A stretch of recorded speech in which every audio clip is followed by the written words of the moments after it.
update or one. Oh, Mokwana no na the other name na ka ho na ye but mo me say na but ye be pack ho. Ba we Mokwana. Den Mokwana no dey din no. But the other name na ka ho no na e. Say ni Aaron Mokwana so. Oh, there.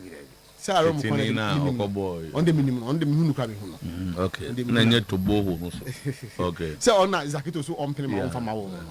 So until say lam dey aden that robi so. Because onu na we no so e foreign na no. But Isaac say onu so ye Ghana ni. Under the ni nyina no. Okay. Time hotel. Nti ye be ho dwuma nti tama. House of Folk has been pushed into the tight corner by Gaka. Choose top 4 or Democracy Cup by close of day to day, but has favors the Democracy Cup because of the foreign trip. Come on, and yet say Democracy Cup wa be jino betu kwan has for any wo hono mo sense on be yin ebia by close of day to day na hwa has be catch the Gaka say omobo Democracy Cup no instead of the top 4 no. Zakaria Fuseni has angrily deleted everything Kotoko from his social media platforms after hearing Kotoko was sack him. The Tama evidence na da hono. Oko ha say the only pictures here national team jerseys colors pictures in Kwa Kotoko. So me the previous one no. That's the best way. Let me say that. What deleted you? And I'm saying you dey never once and we delete here. Me say what am I say? Is that uko say ya then I don't know where you if you want to say where you know. Yeah, me say me dey na ho kan no. So if you give me this, I wouldn't be able to defend Sebia say we delete bibi. Sebia until patch say free that you say ni on fa Kotoko bi anto order. The mention say so delete we na aba no. Say police station na court na bibi e bebusa say e de na wo ho ansa na we ba no.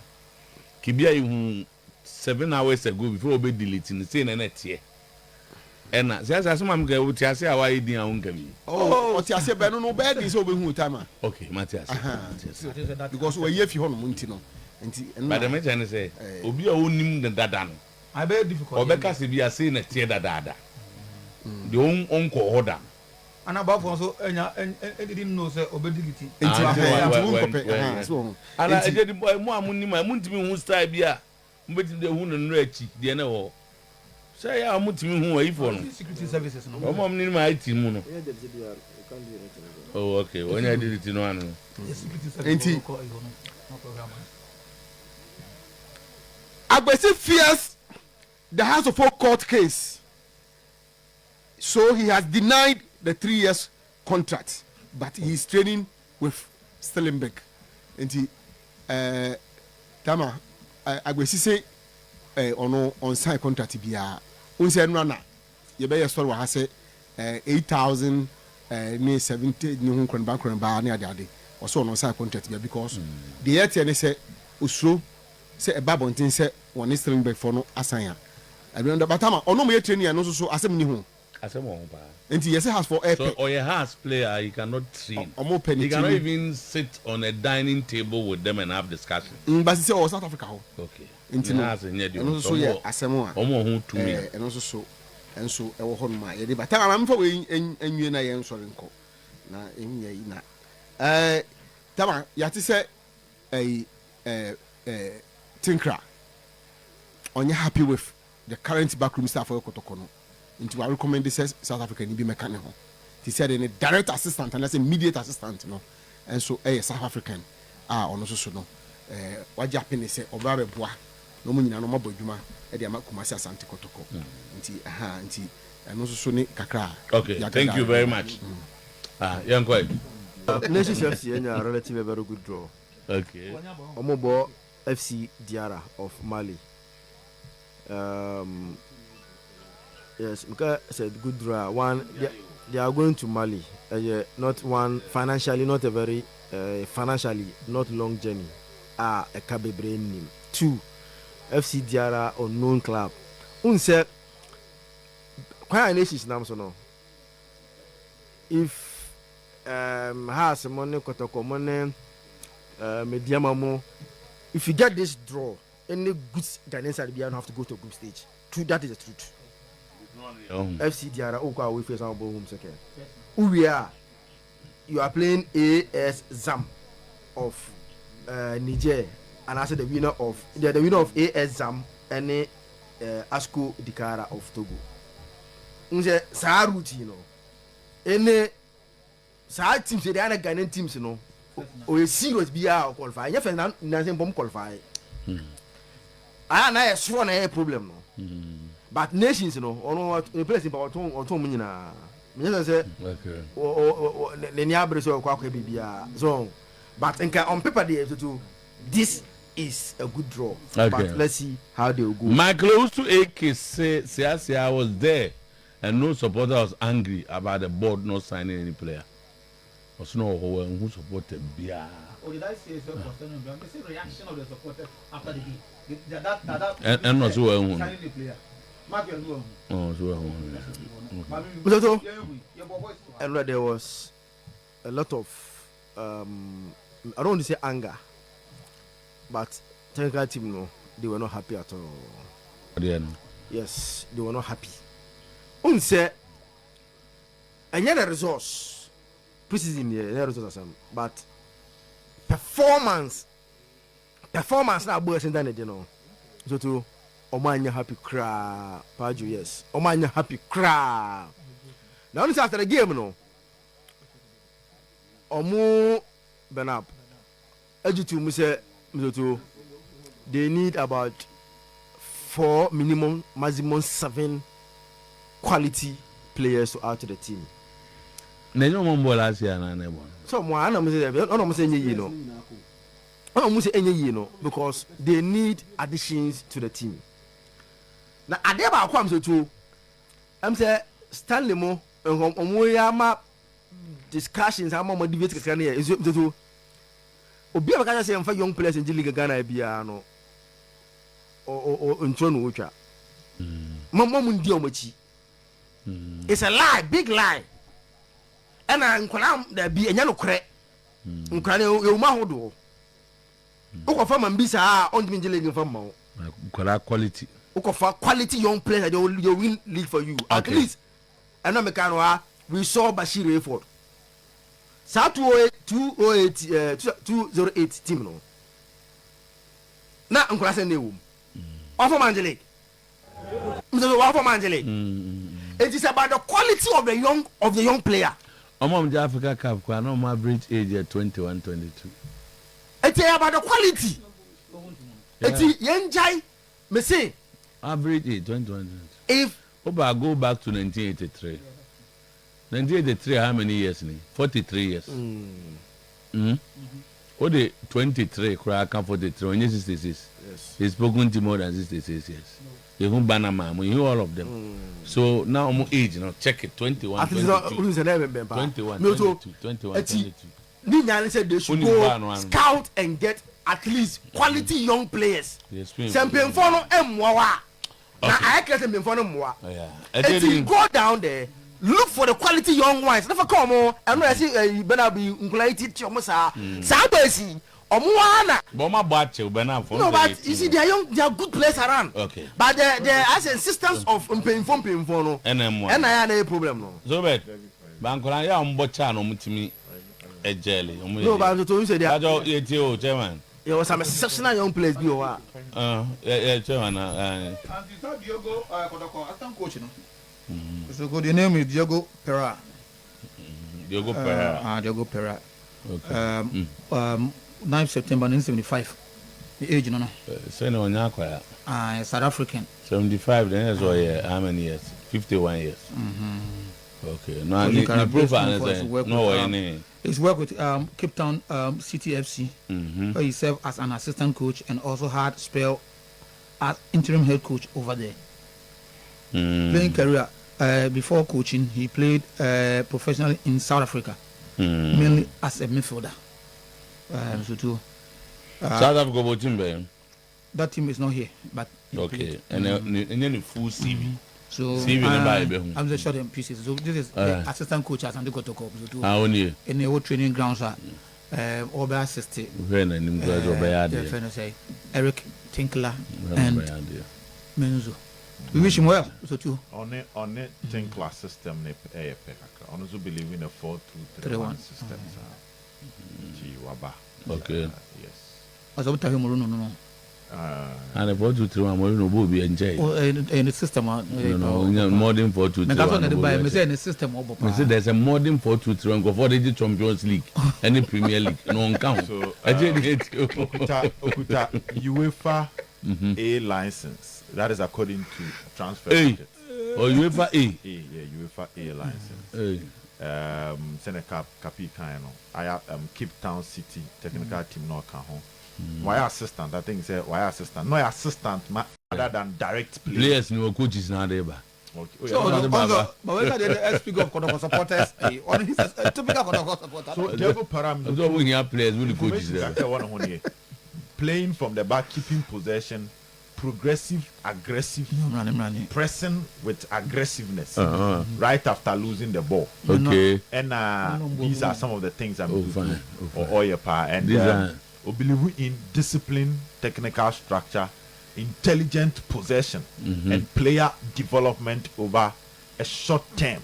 That is the profile of Asante Kotoko, assistant coach now. Yeah, they are banning 50 years anyway. As at 2026. And there's an imantine. Yeah. The imantine. But nationality no matter South Africa. Okay, South Africa, bro. Bruni send that screen to Bruni. Let's see. On the bosom and so 50. That as a Bruno Gumarez 29. It makes sense. Them too. Almost. But one say Sika Konoko Kenya. And they say baby as an at least your first assistant. Let's get here called the gun and the first assistant, the majority of the time they are okay. Nipa or Tawasi. Wow, Nipa trusting. Then the second and third nababe look out for now. Almost system na say that easily will help you to adapt and adjust to the system. Let's see how things go. But me too. No crane about pre-season you don't normally look at results.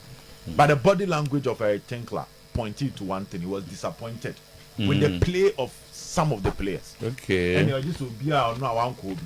Obia will try to pay attention to off the field issues. The coach was not pleased with the not showing the body language. Oh, there's a born crowd, born was second goal now. Okay, fine. Highway. Yeah, remember highway. We had time I go in the tournament. And the reaction of the coach. Because Moto, oh, they remember. Okay. Thank you. Diogo, South African, you know. Thank you. And I'm what can be that though? Oh, not that me when I was starting. Oh, say I now so can be too stretching. That means also what can be that the Tiana what kind in terms of. So me have Asante Kotoko. Any more business so far and me share the one anymore. So to my year as an extensive Baboko. Okay. I'm say the guy no idea the church and so near the or yes I saw you of Rabico. That I know the off of Rabico even a cadre. No, on Cardinal Rasta. Cardinal. But as at now, the South Africa play anyway. Oh no, this morning currently there's no new South Africa play. There's no new because they be a coach. They no.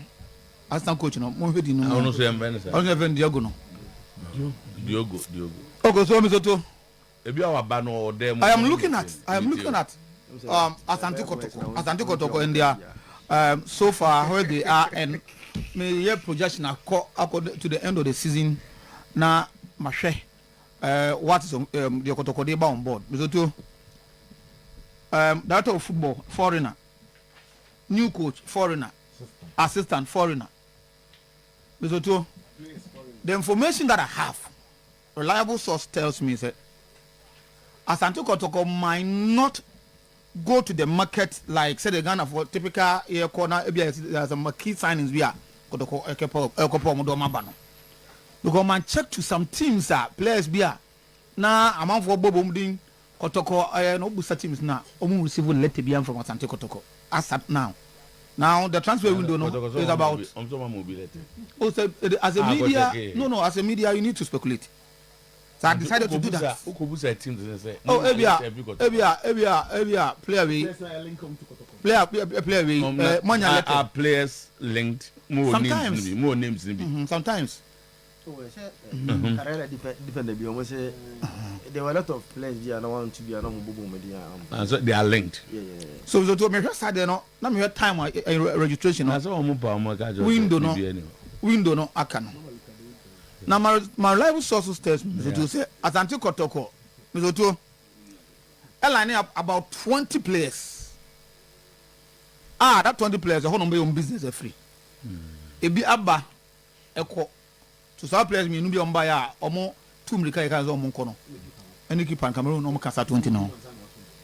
So of that 20 players now, the first I mean and say between 16 to 18 of them foreign based players. You saw that here. Now I was looking at say a league, how many foreign based players can be registered and can be played. And it is but also we are not seeing any action from all these clubs locally. So what is Kotoko doing? And how would you see an action? Of course, Mizoto, and you say the first time I done football. Yeah, but there are things that are Mizoto, they are not all the House of supporters. I'm speaking the Kotoko supporters mind. Mizoto, the Kotoko supporters are now struggling to see what is the reaction. I was say, more money check.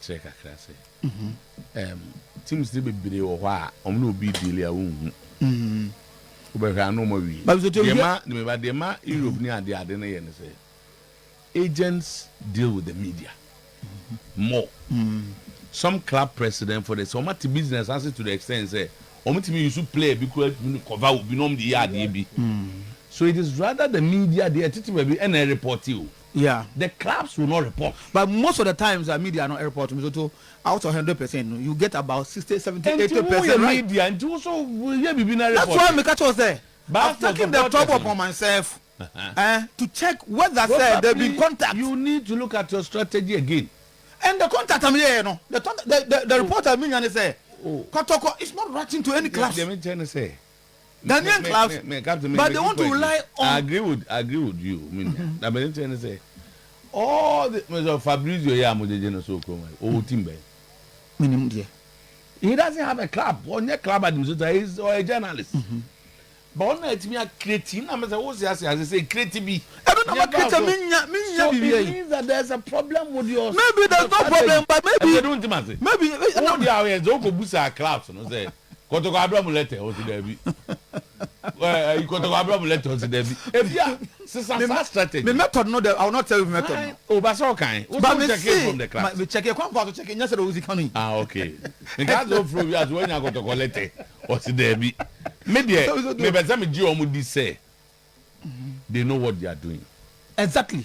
And some Gio say, and Sana think and be say woko woman peono. So. They are not idle. I am not against that. I am with you. That's how it is. That's what I make us say. I'm more information say about 20 players. This is a reliable source. Kotoko select players in before. Ebi abako, ebi gusuba, ebi ohone. Obi abako the omfa. But we don't now follow within that 20. And I'm not sure even this Kotoko import decided say. Omo ebe top more foreign based players is open in league in the quota. How many of them can you register? And that can they play? Know that, but so, what they keep saying, also again from almost all say, 26 players number here, the full preseason, and they know the 26 players at least almost figures around one idea. Well, so it's not as if say almost ebe player we enko. But supporters, no, I think they have left behind. But and the same way the house for no difference anymore. Captain, supporters today, and was not how much from Kobo Nibia. And our cameras were there. So the canon of before this small more canon. The team record the anti-man record. The supporters. It goes to confirm, say they're in the dark. They don't know what's happening. Main team, no. Also on bench. But must that be the case? Now, I am busy. Must that be the case? Abuja for your teams in the Gatom say Koto Telemanzo. Yeah, so always a tight lip. Yeah, quite media. No. Kotoko is tight lip. And I support on that. More information. I support that. And so a much money here extremely difficult. And me free Thank say, you. it's not open up my mind, but you open up to the media. Sometimes me also Kotoko and give you a after Arsenal, Betis Arsenal. And then I Ateta can about Bruno Gomes. What's all you be player? The whole world will be asking Arsenal. You go. What's one team only? But we know Arsenal is so I'm saying that it didn't come from the team. But where do we get it? Media. And the media is pushing, and they're not giving us. And then also for the Biaba, for cry the only bay. Almost nobody say. The inside Kotoko, I say that young. So and they Kotoko, but your master, go strategy. Nations, naming players or mobile. Oh, sir. And they are not catch supporters, no. Hey, now I'm not supporting.